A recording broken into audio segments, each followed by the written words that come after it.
এখানে তোমরা হাইড্রোগ্রাফ দেখতে পাচ্ছ, হাইড্রোগ্রাফের কোয়েশ্চেন দেখতে পাচ্ছ।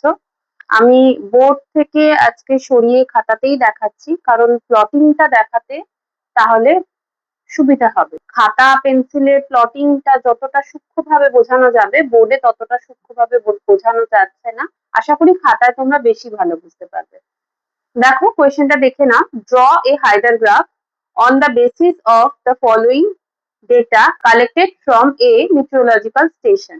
এখানে মান্থ 12 মাসের ডেটা দেওয়া আছে। দেখো জানুয়ারি টু ডিসেম্বর। আবার সেই মান্থ অনুযায়ী অ্যাভারেজ টেম্পারেচার এবং টোটাল রেনফল 12 মাসের দেওয়া আছে। এবার সরাসরি এখান থেকে অনেকে ডায়াগ্রামে চলে যায়, সেটাও তোমরা করতে পারো স্কেল ঠিক করে নিয়ে। আর যদি মনে করো যে না, সরাসরি আমরা ডায়াগ্রামে যাব না, একটা ছোট করে ক্যালকুলেশন টেবিল করে নেব, তাহলে চলো ক্যালকুলেশন টেবিল করে নিয়ে একেবারে আমরা ডায়াগ্রামে যাব।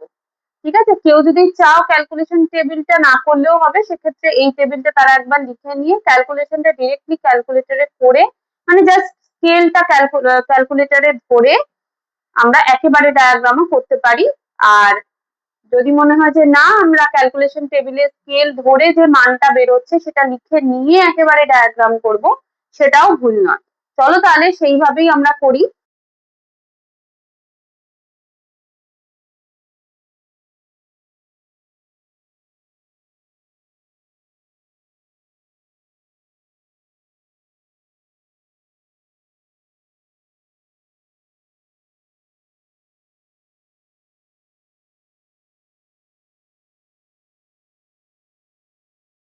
স্কেল তৈরির আমরা একটা ভিডিও বানিয়েছি অলরেডি, সেখানে বার ডায়াগ্রাম এবং লাইন গ্রাফে কিভাবে স্কেল ধরতে হয় সেটা আমরা শিখেছি।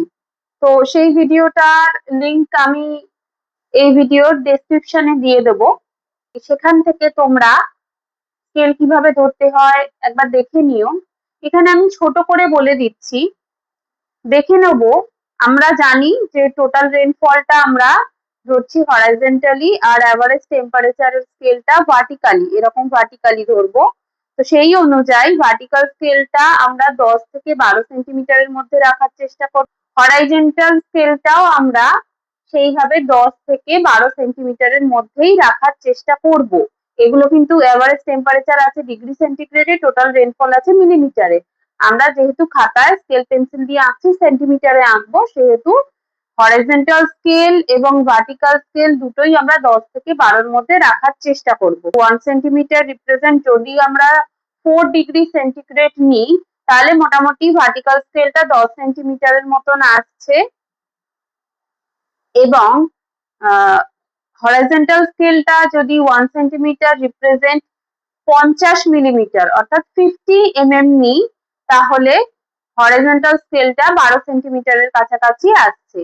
এইভাবে আমরা অঙ্কটা করে ফেলি। এবার তোমরা জিজ্ঞাসা করতে পারো যে স্কেল কি 1 সেন্টিমিটার রিপ্রেজেন্ট 4 ডিগ্রি সেন্টিগ্রেড নিতে হবে? না, সেরকম কোনো ব্যাপার নেই। যদি আমরা 4 ডিগ্রি সেন্টিগ্রেড নিই তাহলে 10 সেন্টিমিটারের কাছাকাছি ভার্টিক্যাল স্কেলটা আসবে। যদি আমরা 5 ডিগ্রি সেন্টিগ্রেড নিই তাহলে 6 সেন্টিমিটারের মতন ভার্টিক্যাল স্কেলটা আসবে। যদি 1 সেন্টিমিটার রিপ্রেজেন্ট 3 ডিগ্রি সেন্টিগ্রেডের মতো নিই, তাহলে ভার্টিক্যাল স্কেলটা হয়তো 12 সেন্টিমিটারের কাছাকাছি যাবে। তো 1 সেন্টিমিটার রিপ্রেজেন্ট 3 ডিগ্রি সেন্টিগ্রেডও নিতে পারো, 4 ডিগ্রি সেন্টিগ্রেডও নিতে পারো, 5 ডিগ্রি সেন্টিগ্রেডও নিতে পারো, যেটা তোমাদের সুবিধা হয়। শুধু 10 থেকে 12-র কাছাকাছি রাখলে কার্টোগ্রাফিটা দেখতে ভালো লাগবে। কার্টোগ্রাফি যেহেতু, সেটা একটু প্রেজেন্টেবল করাও আমাদের উদ্দেশ্য, যাতে লাইন গ্রাফ, এটা তো লাইন গ্রাফের মাধ্যমে আমরা জুড়বো, লাইন গ্রাফটা দেখে আমরা বুঝতে পারি যে সেটা কোন আবহাওয়ার অন্তর্গত হচ্ছে। চলো আমরা স্কেলটা, আমি এখানে vertical scale 1 centimetre represent 4 degree centigrade, আর horizontal scale 1 centimetre represent 50 millimetre নিয়ে এখানে বসিয়ে নিই কত কি আসছে।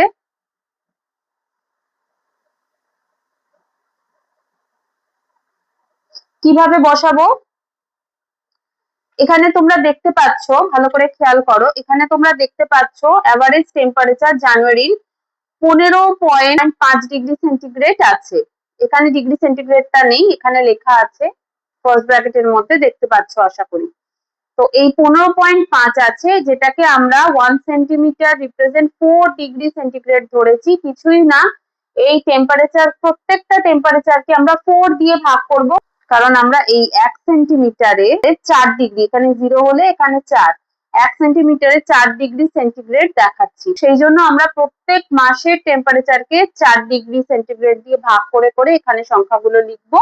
এগুলোই অ্যাকচুয়ালি আমাদের সেন্টিমিটার হবে, সেগুলোই আমরা পয়েন্টে এখানে পুট করব। হরাইজন্টাল স্কেলে আছে 50 মিলিমিটার। 50 মিলিমিটার এখানে প্রত্যেক মাসের টোটাল রেনফল কে ভাগ করব 50 মিলিমিটার দিয়ে, সেই ভাগ করে যে মানটা আসে সেগুলো স্কেলটা এখানে বসাবো, এবং এই আনসার গুলো দিয়েই আমাদের প্লটিংটা হবে। এইখানে যে আনসার গুলো বসবে সবই সেন্টিমিটারে, স্কেলের মাধ্যমে সেন্টিমিটারে মানগুলো নিয়ে আমরা এখানে প্লটিং করব। ঠিক আছে, আগে আমরা মানগুলো লিখে নিই, একটা দুটো তোমাদের দেখাই, তাহলে বুঝতে পারবে। যেমন এখানে 15.5 আছে, 15.5 ডিভাইডেড বাই 4 করলে হচ্ছে মানে 3.75 সেন্টিমিটারে পয়েন্টটা নিলে 15.5 ডিগ্রি সেন্টিগ্রেড আমরা নিয়ে নিতে পারবো। আর একটা দেখি, 19 ডিভাইডেড বাই 4 হচ্ছে 4.75। এইভাবে প্রত্যেকটা টেম্পারেচার নেব, আর রেনফলকে আমরা 3.5 ডিভাইডেড বাই 50, 50 দিয়ে ভাগ করব। 50 দিয়ে ভাগ করলে হচ্ছে 0.07। পরেরটা আছে 11.5, 11.5 কে 50 দিয়ে ভাগ করলে হচ্ছে 0.23। এইভাবে আমরা প্রত্যেকটা বার করে নিই, টেম্পারেচারকে 4 দিয়ে ভাগ করে আর রেনফলকে 50 দিয়ে ভাগ করে। চলো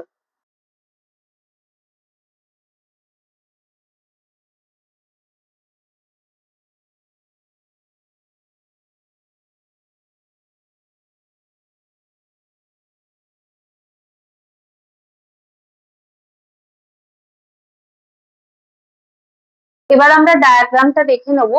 এখানে দেখে নাও, এভারেজ টেম্পারেচার 4 দিয়ে ভাগ করে, এখানে 4 দিয়ে ভাগ করে সমস্ত কিছু আনসার গুলো এখানে স্কেলটা লেখা আছে, এই অনুযায়ী আমি স্কেলে মান নেবো। এবং টোটাল রেনফল 50 দিয়ে ভাগ করে এখানে আনসার গুলো লেখা আছে, এই অনুযায়ী আমরা স্কেল গুলো নেব। হরাইজন্টাল স্কেল গিয়ে ভার্টিক্যালি উঠবো, হরাইজন্টাল যতদূর যেতে বলছে গিয়ে, এখানে যেমন হরাইজন্টালি 0.07 অব্দি গিয়ে তারপরে ভার্টিক্যাল মানটা নেবো। তার আগে আমরা এক্স অ্যাক্সিস আর ওয়াই অ্যাক্সিসটা টেনে নিই।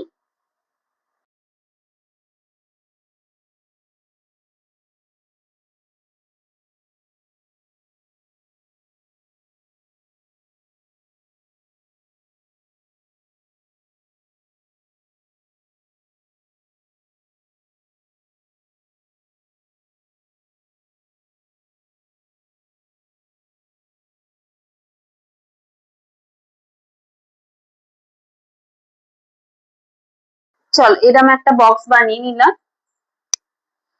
ভার্টিক্যালি আমরা টেনেছি 10 সেন্টিমিটার, যেখানে 1 centimetre represent 4 degree centigrade temperature. Average temperature এভাবে লিখে নিচ্ছি, পাশে ডিগ্রি সেন্টিগ্রেড ইউনিট।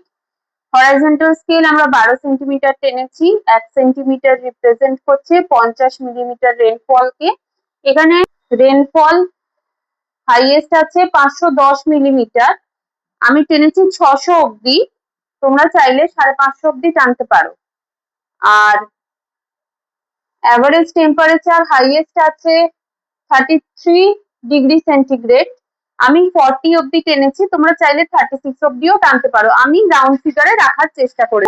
এবার চলো কিভাবে পয়েন্ট গুলো নেব জানুয়ারি, ফেব্রুয়ারি, মার্চ, এপ্রিল থেকে একদম ডিসেম্বর, সেটা একটু দেখে নিই। 2-4টে দেখলেই তোমরা বুঝতে পারবে। প্রথমে যেমন হরাইজন্টাল স্কেলে আছে 0.07, গিয়ে উপরে উঠবো আমরা 3.75। আর তো আমাদের কিছু মাপতেই হবে না, ডাইরেক্ট আমরা যাব 0.07 সেন্টিমিটার, এখানে যাচ্ছি। 0.07 নিতে অসুবিধা হলে 0.1 এর কাছাকাছি আমরা একটা পয়েন্ট নিয়ে নিচ্ছি, 0.1 এর কাছাকাছি একটা পয়েন্ট নিচ্ছি, ঠিক আছে। আর উপরে 3.75, 3.75, 3.75, 1, 2, 3, 3.5, 6, 7, 7.5। এইখানে হচ্ছে জানুয়ারির পয়েন্ট, তলায় লিখে দেবো জে। ঠিক আছে, এইভাবে চলো ফেব্রুয়ারির পয়েন্টটা নিই।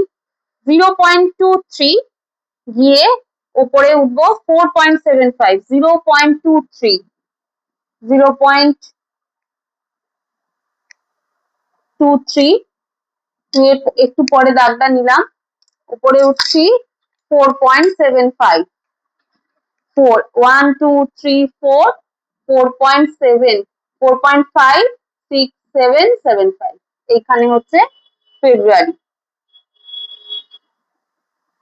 এইভাবে চলো মার্চের পয়েন্ট নিই। 0.3 গিয়ে 5.25, 0.3, 0.3, হ্যাঁ 3 নয় কিন্তু 0.3,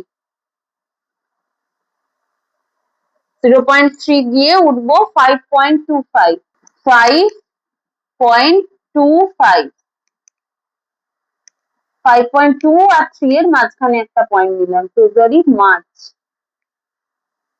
এইভাবে আমরা এপ্রিল মে জুন জুলাই নিই, তারপর আবার অগস্ট সেপ্টেম্বরটা দেখাচ্ছি।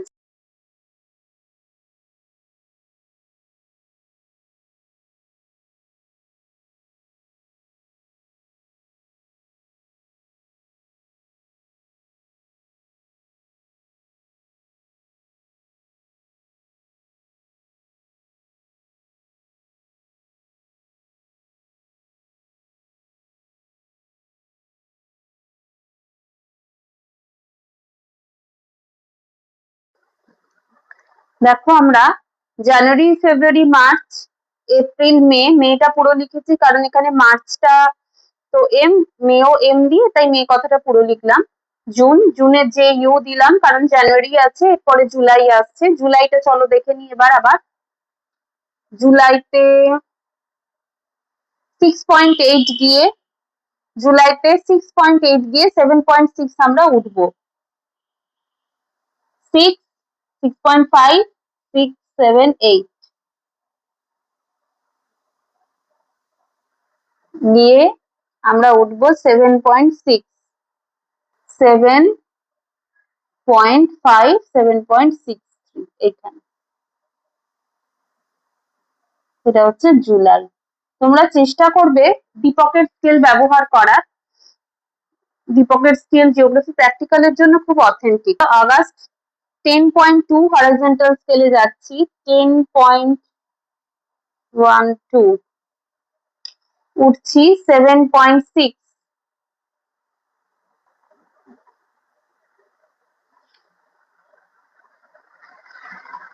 জুলাই অগস্ট। এপ্রিল আছে এ দিয়ে, অগস্ট এ দিয়ে, তাই অগস্টটা লিখলাম। সেপ্টেম্বর 9.2 গিয়ে 7.75,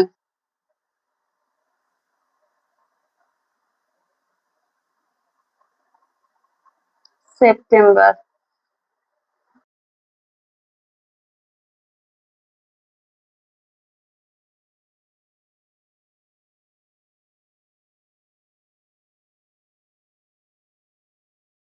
এবার আমরা পয়েন্টগুলোকে জুড়ে দেবো। কিভাবে জুড়বো? জানুয়ারি থেকে ফেব্রুয়ারি, ফেব্রুয়ারি থেকে মার্চ, মার্চ থেকে এপ্রিল, মে, জুন, জুলাই, আগস্ট, আগস্ট থেকে September, October, November, December, December থেকে জানুয়ারি অব্দি আবার জুড়ে দেবো।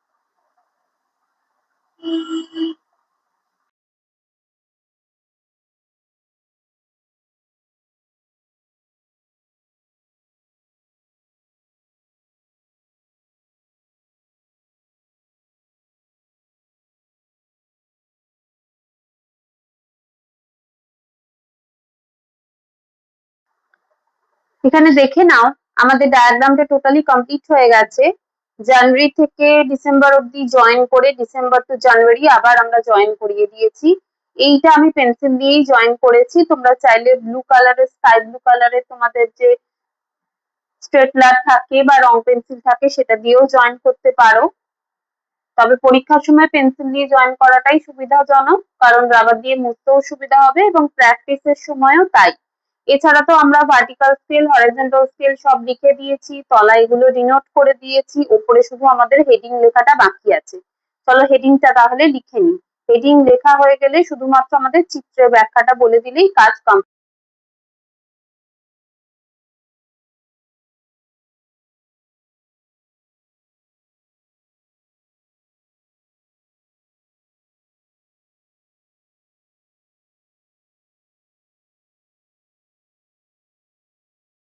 এখানে দেখে নাও আমাদের heading complete. Haider graph after Taylor showing the relationship between rainfall and temperature. এখানে ভার্টিক্যাল স্কেল, হরিজন্টাল স্কেল, ধারে টেম্পারেচার, নিচে রেনফল লিখে সমস্তটা আমাদের কমপ্লিট। তাহলে এই যে মিটিওরোলজিক্যাল স্টেশনের ডেটাটা, এটা কোন আবহাওয়ার অন্তর্গত? গোটা বছরের তাপমাত্রা এবং বৃষ্টিপাত দেখা যায়। তাহলে দেখা যাবে মে, জুন, জুলাই, অক্টোবর, সেপ্টেম্বর এদের উষ্ণতা বা টেম্পারেচার অনেকটা বেশি, রেনফল বেশি হয় সেপ্টেম্বর, অক্টোবর, জুলাই, আগস্ট, এবং টেম্পারেচার খুব কম এবং রেনফলও কম এমন মাসগুলো হলো জানুয়ারি, ডিসেম্বর, ফেব্রুয়ারি, মার্চ, নভেম্বর, এপ্রিল। এপ্রিল থেকে আস্তে আস্তে টেম্পারেচারটা বাড়া শুরু করছে। সুতরাং এই মিটিওরোলজিক্যাল স্টেশনটিতে উষ্ণ আবহাওয়ার প্রাধান্যতাই বেশি প্রায় সারা বছর। এটুকু আমাদের চিত্রের ব্যাখ্যা লিখে দিলেই হবে। এবং হাইদার গ্রাফ থেকে তাপমাত্রা এবং বৃষ্টিপাতের একটি সম্পর্ক সহজে ফুটিয়ে তোলা যায়। এর জন্য আলাদা করে তাপমাত্রা এবং বৃষ্টিপাতের ডেটা আমাদের দেখতে হয় না, এইরকম একটা চার্ট খুলে দিলেই আমরা বুঝে নিতে পারি কোন মাসে বেশি বৃষ্টিপাত হয়েছে, কোন মাসে কম বৃষ্টিপাত হয়েছে, কোন মাসগুলো বেশি উষ্ণ এবং কোন মাসগুলো শীতল। চলো হাইডার গ্রাফ শেখানো এখানেই শেষ।